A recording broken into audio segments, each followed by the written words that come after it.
اگر مسلمان لڑکا عیسائی لڑکی سے شادی کر سکتا ہے، پہلی بات تو یہ ہے میرے بیٹے کہ مسلمان لڑکی نہ ملتی ہو تو عیسائی لڑکی سے شادی کرو۔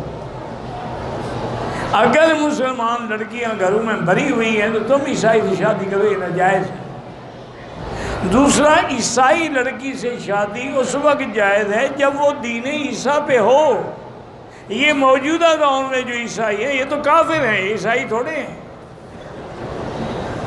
یہ تو تثلیث کے قائل ہیں، یہ تو حضرت عیسیٰ علیہ السلام کو خدا کا بیٹا کہتے ہیں۔ یہ تو ان کے کفر میں کوئی شک نہیں، ان کی لڑکیوں سے کیسے نکاح ہو سکتا ہے؟ صحیح اہل کتاب ہو تو